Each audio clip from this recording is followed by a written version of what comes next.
Saya perhatikan ya, ini kontradiktif dengan hasil survei indikator. Publik itu puas dengan kinerja Pak Prabowo. Puas dengan kinerja Pak Prabowo dan yang paling memuaskan itu pemberantasan korupsi. Jadi publik puas dengan pemberantasan korupsi, mestinya publik melihat bahwa upaya pemberantasan korupsi sudah dilakukan dengan kerja keras, serius. Tapi hasilnya kok turun dari skor 37 menjadi 34. Nah, kalau saya lihat mungkin salah satunya karena cara kerjanya kurang tepat. Seperti? Jadi kerja keras, tapi hasilnya jeblok.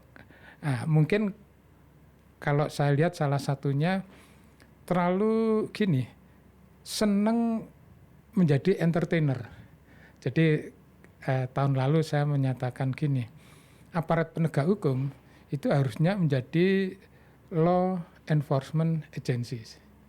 Nah, sepertinya kemarin ini lebih banyak menjadi law entertainment agencies. Artinya gini, misalnya contohnya ya, belum mulai detail-detail, belum paham BBM, tiba-tiba ngomong oplosan. Publik happy dengan hal itu, kan ini populis nih. Tapi itu kan nggak menyelesaikan urusan korupsi, karena kemudian di dalam dakwaan perkara itu oplosan nggak ada.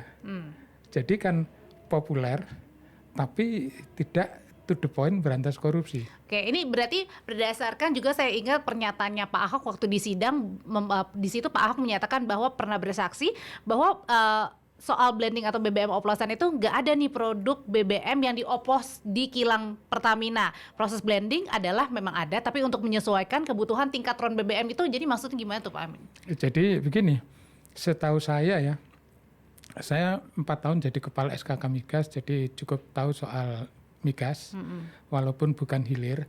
Jadi setahu saya begini, namanya cairan kimia di negara manapun, termasuk BBM, petrochemical, itu isinya dicampur apa gitu. Blending itu namanya. Nah, istilahnya blending. Oke. Cuman kalau di grassroots kita di level kampung gitu ya, biasanya kalau ada dicampur kemudian hasilnya jelek, istilahnya dioplos. Nah, mungkin ini supaya keren, supaya populer, istilah blending diganti dioplos. Muncul oplosan. Atau mungkin jangan-jangan malah setelah muncul istilah oplosan, sebenarnya dia nggak tahu istilah blending. Mungkin kalau kita lihat yang lebih pintar dari aparat penegak hukum itu DPR. Kan ada komisi berapa itu di DPR. Kemudian ngundang Shell, ngundang BP, ngundang Pertamina, ngundang apalagi Vivo. Terus diskusi soal itu kan. Dan dari situ kan terbuka semua bahwa blending itu something yang biasa. Jadi hanya karena aparat penegak hukum nggak paham urusan BBM, jadi blending itu terus dianggap oh ini mencurigakan, terus dituduh oh ini oplosan gitu. Bentar Pak Amin, jadi kalau kalimat sederhananya nih ya, berarti artinya sebenarnya aparatnya yang salah waktu itu bilangnya harusnya blending atau oplosan, atau karena nangkepnya salah nih, atau gimana nih Pak? Kalau dugaan saya, pertama gini, tidak paham urusan BBM. Jadi tidak paham urusan blending, tapi pengen populer. Nah, makanya ngomong-ngomong oplosan. Itulah yang terus saya sebut gini, harusnya dia sebagai law enforcement agency, tapi berubah menjadi law entertainment agency.